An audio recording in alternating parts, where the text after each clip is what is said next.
Imagine working alone in a building so quiet, even your own breath sounds like a thunderclap. Suddenly, the lights flicker, and the security cameras catch something no one should ever see. A shadow lurking just beyond the edges of reality, a reflection twisted and broken, waiting for you. What happens when the place you thought was safe becomes a trap you can't escape? Tonight, you'll hear a story of chilling secrets, haunted hallways, and a terror that creeps closer with every heartbeat. Are you ready to face the darkness alone?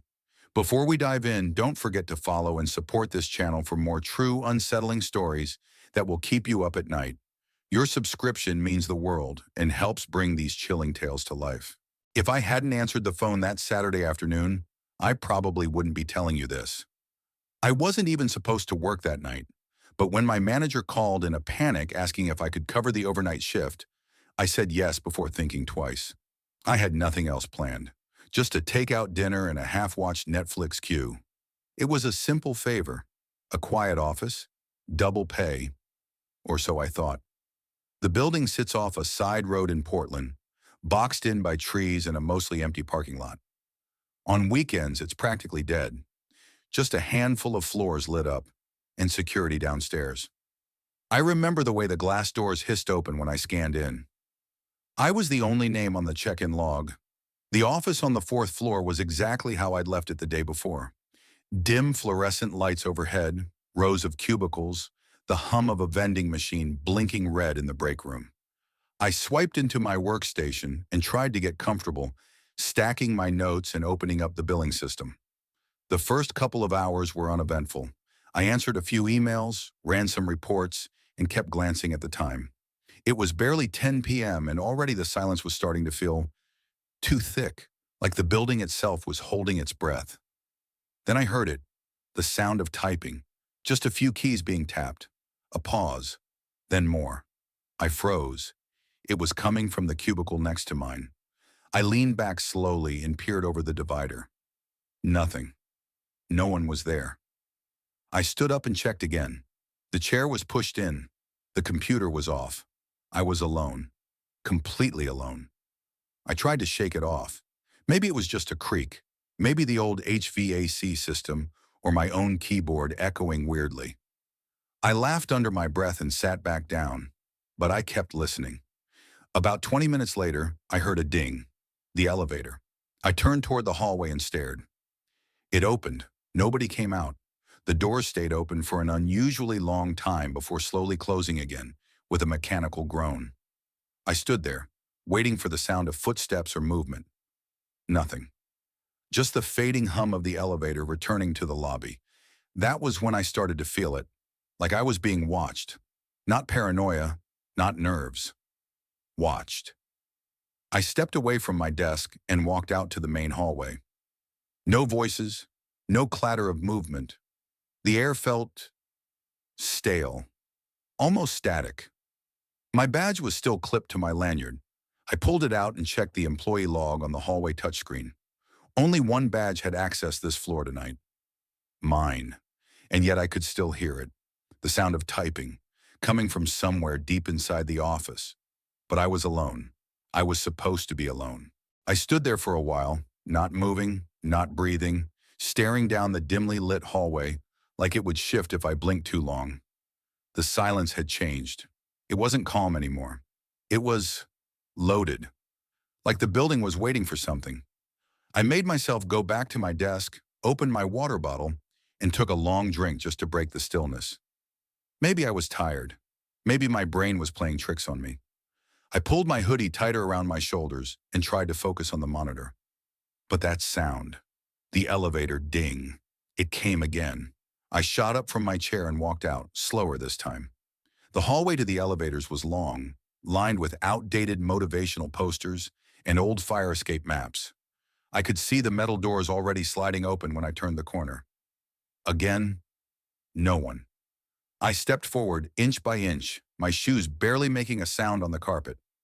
The display above the doors blinked, L4. Lobby to fourth floor.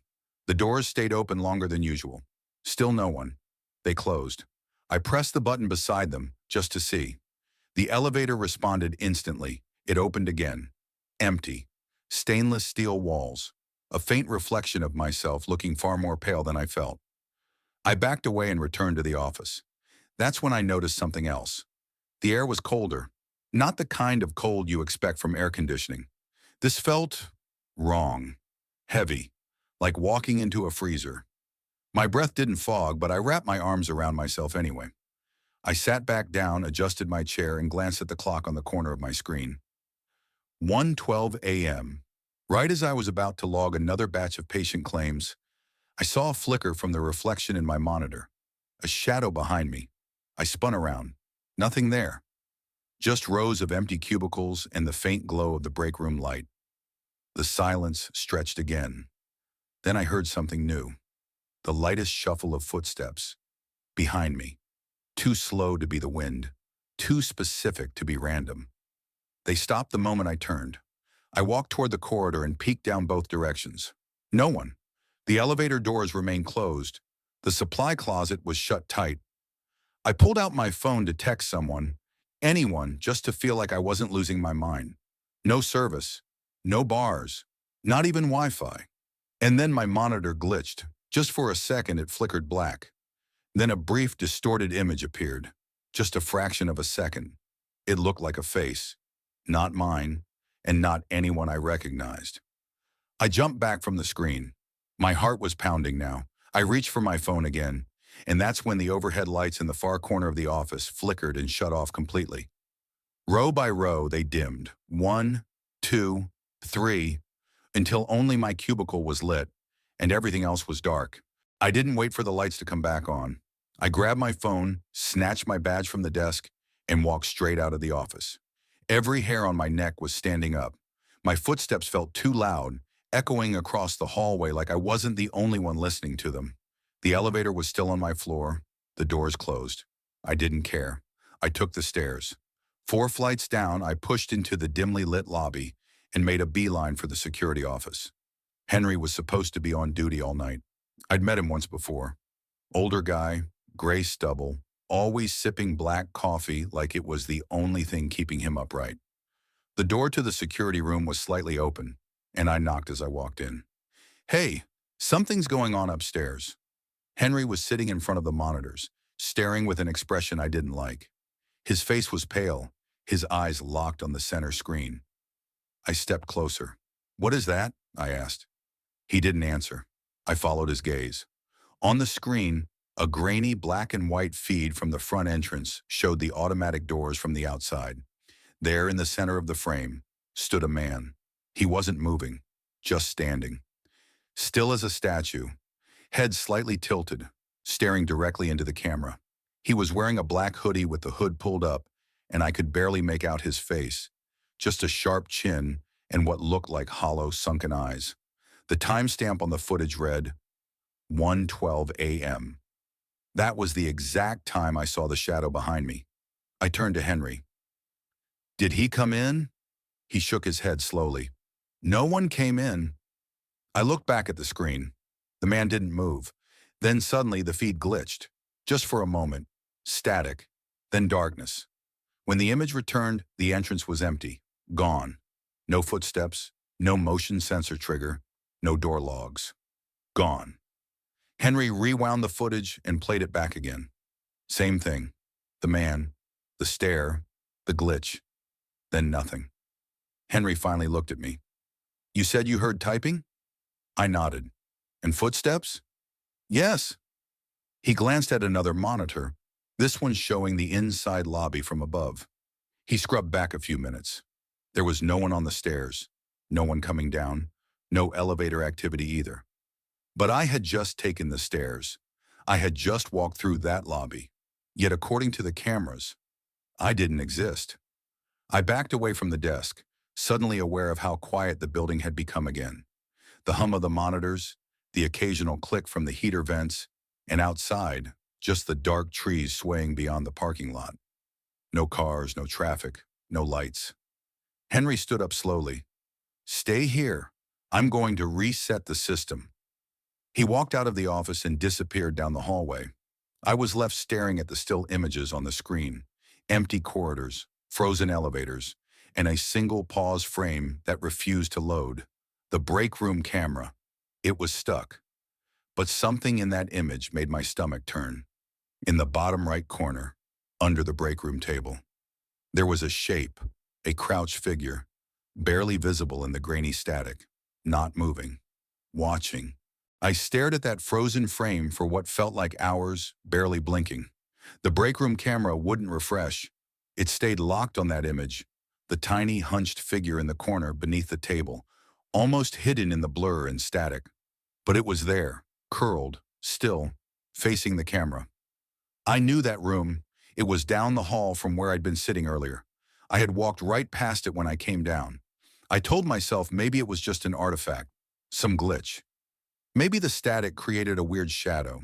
But my hands were already sweating, and I hadn't moved from that spot. Whatever it was, it didn't feel like something technical. It felt deliberate. The building around me creaked as the heater kicked on again, but the warmth never reached the lobby. It was still cold. Cold like someone had left a door open somewhere they shouldn't have. Still no sign of Henry. I checked the time, 1:41 a.m. I thought about calling someone. The police, maybe. But what was I going to say? There's someone under a table on a frozen security feed and maybe a ghost in the elevator? I stood up anyway. If Henry wasn't coming back, I wasn't staying here. I walked to the hallway and turned left toward the break room. The lights flickered as I passed under them. Not the usual kind of flicker. These dimmed in sequence like something was following just behind me. I didn't turn around. The door to the break room was half open. I pushed it gently. The vending machine was still humming. A chair was tipped over, and the air inside was colder than any other room so far. So cold my breath did fog this time. I stood in the doorway, eyes fixed on the table in the corner. There was nothing under it. No shape, no shadow, no figure. Just empty space. But I didn't step inside, because now I heard something. A faint rhythmic sound. Not quite a whisper, not quite breathing. It was a low scratching, like fingernails dragging slowly across the underside of the table, and it was coming from directly below. I took one step back. The lights in the room flickered violently. The vending machine clicked, then clunked. Something dropped inside it. I turned and walked, fast, past the hallway, past the elevator, back to the lobby. Still no Henry. I ran into the security office and shut the door behind me.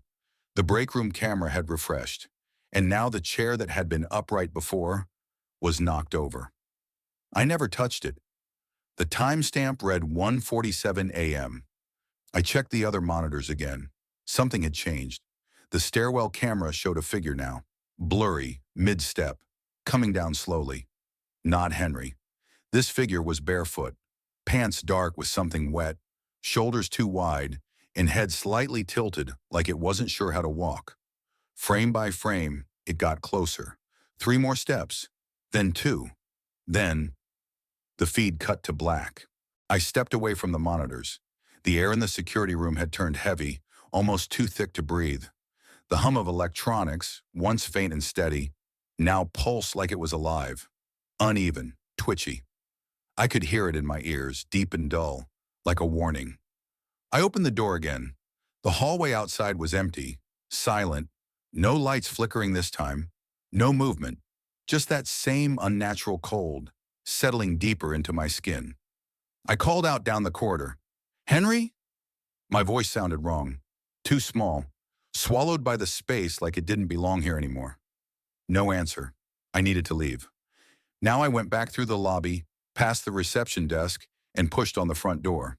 Locked. That made no sense. This building didn't lock in employees. I pulled harder. Nothing. The metal bar didn't even rattle. I went to the emergency exit next. Same result. Sealed shut, like the building itself had closed its grip around me. And then, the intercom buzzed. That old speaker system that hadn't worked in years suddenly crackled to life. At first, just static. Then, a voice, software hoarse, dragging each word out like it hadn't spoken in a long, long time. "Michael." I froze. It said my name. "Michael, you left me here." I backed away from the wall, heart in my throat. The voice was wrong. It wasn't Henry. It wasn't anyone I knew. It sounded like it came from behind the walls themselves, from somewhere deeper. Older. You saw me. You looked right at me, and still, you left. I turned in place, trying to see if the voice was coming from a speaker, a hallway, anywhere. It just kept speaking. Come back. Come back down. You know where. You always knew. Then silence. The intercom clicked off. I stumbled backward into the lobby desk, trying to steady my breathing. I had to get out. I had to find a fire alarm, a breaker, something. And then I remembered the basement. There was an old control panel there. Security overrides. Maybe even the door mechanism. I had never been down there. It was supposed to be for maintenance only. But the elevator was still on this floor. Its metal doors stood open, waiting. I walked toward it, and the lights above flickered one last time as I crossed the threshold. The panel inside had all the usual floors, and one button I'd never noticed before. It had no number, just a keyhole beside it, but the button was already glowing red, as if it was active. I didn't press it, it pressed itself, and the doors closed. The elevator moved slow, not down to the garage, lower, far lower. No floor indicators, no mechanical hum, just silence and the steady, almost liquid motion of descent, like we were sinking instead of falling. The air changed too, thickened, heavy with the scent of damp concrete and rusted metal. The kind of smell you only find in places that haven't been touched in years, maybe decades. When the doors finally opened, it wasn't to a normal basement. The hallway in front of me was narrow and dark, lit only by a row of flickering orange bulbs strung along the ceiling. No signs, no painted walls, just concrete, cracked and stained. There were doors on either side, heavy industrial ones, some bolted shut, others slightly ajar. Every instinct in me screamed to go back, but I didn't. I don't know why. Maybe I needed to know what was really happening. Maybe I was already too deep into something I couldn't walk away from. I stepped out.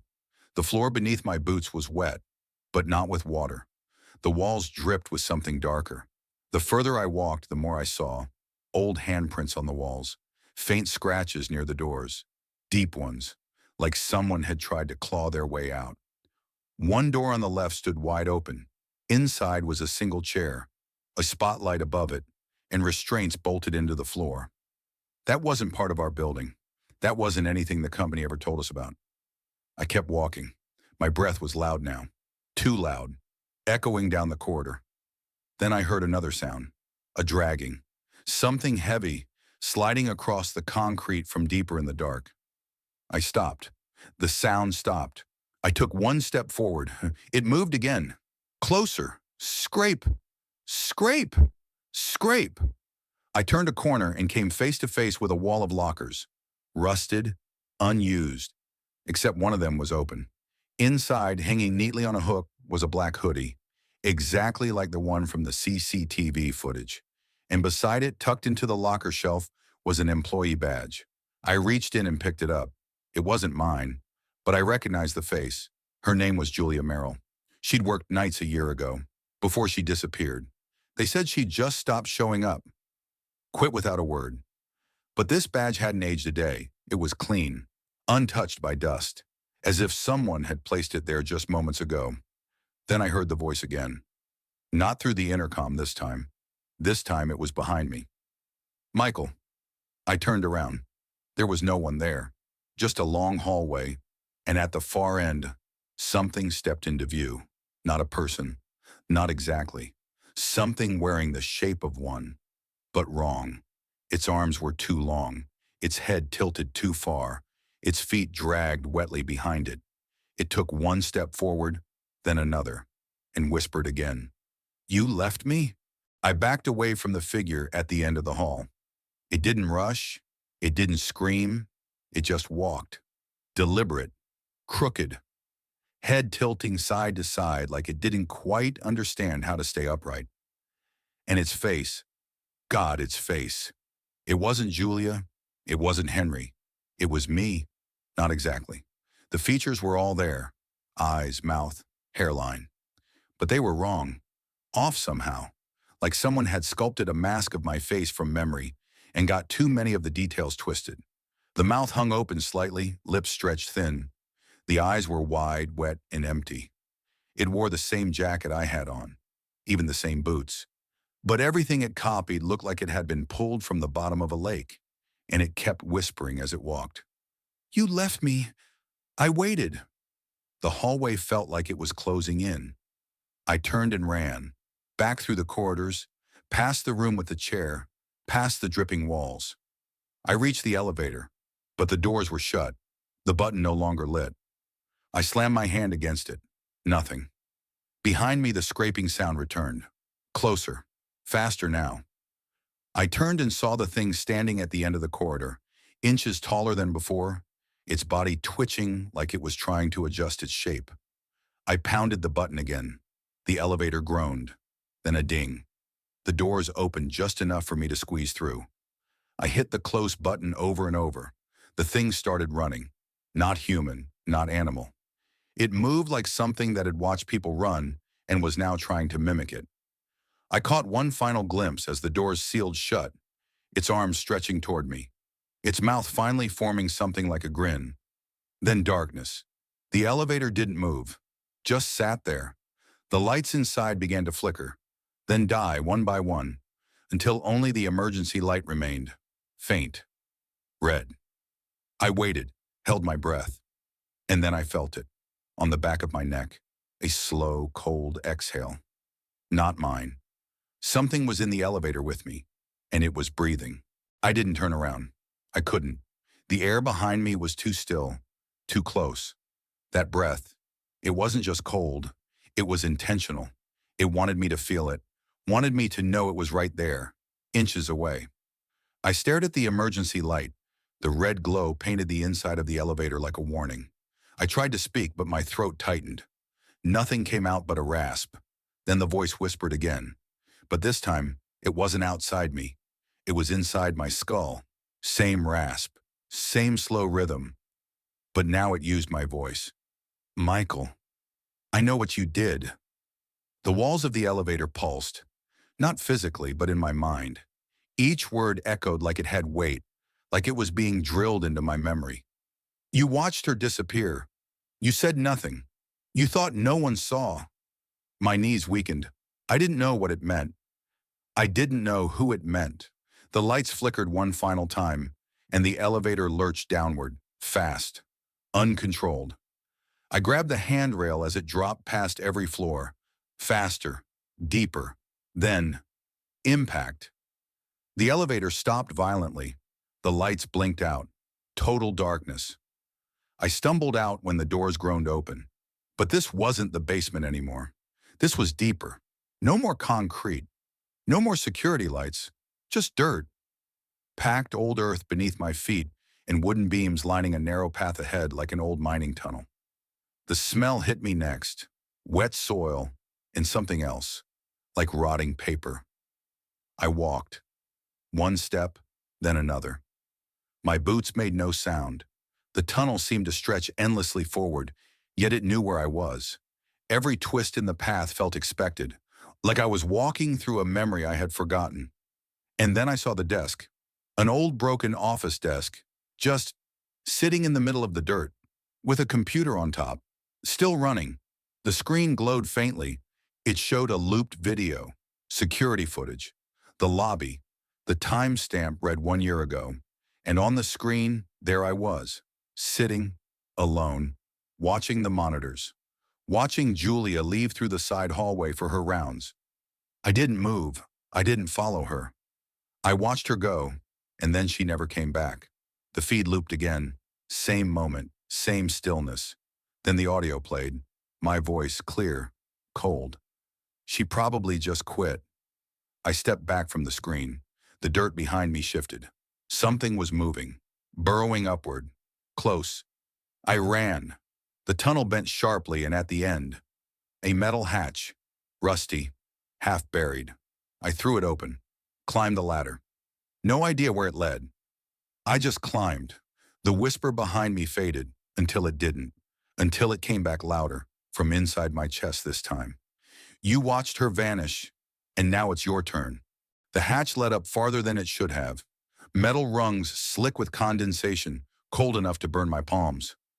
I climbed faster than I thought possible, driven by nothing but panic. The whisper had gone quiet again, but I knew better now. It wasn't gone. It was waiting. When I finally reached the top, I pushed open another hatch. This one newer, cleaner, like it had been built more recently. I crawled out into the security room. Same desk, same monitors, same buzzing overhead light. It was as if nothing had happened. The wall clock read 4:12 a.m., same as when all of this began. I stood there frozen, trying to catch my breath. But something was off. The room looked cleaner. Too clean. The floor was spotless. The desk had no coffee cup, no jacket, none of my stuff. Then I saw the monitors. All four screens showed the lobby. Same camera angle. But no movement. No people. And then I noticed something worse. The date. It wasn't today. It wasn't this year. It was 5 years ago.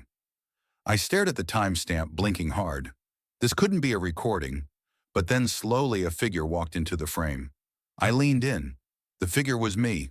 Younger, thinner, sitting at the desk, sipping coffee, just doing my job. I looked back over my shoulder.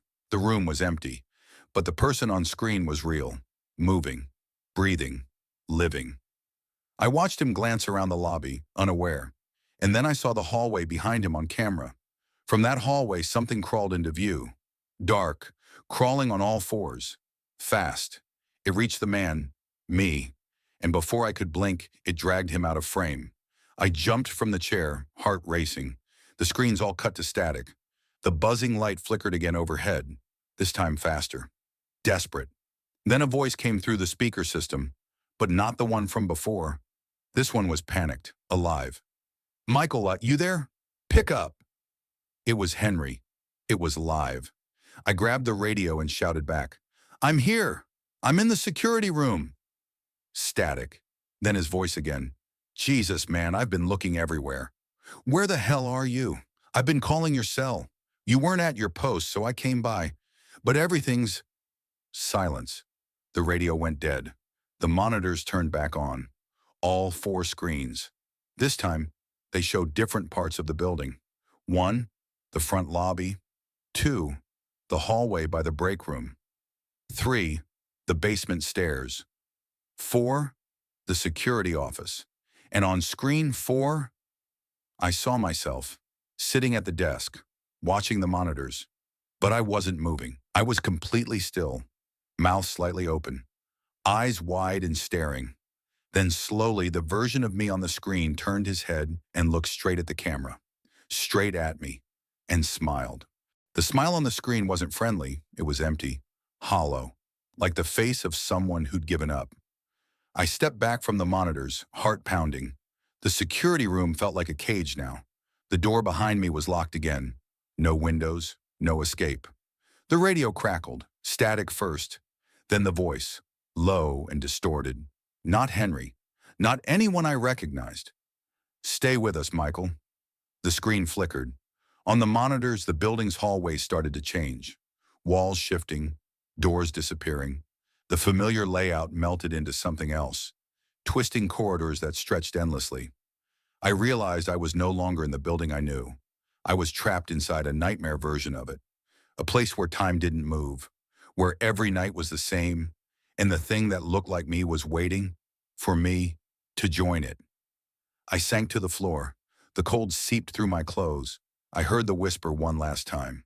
Soft, cruel, and never-ending. "You left me alone."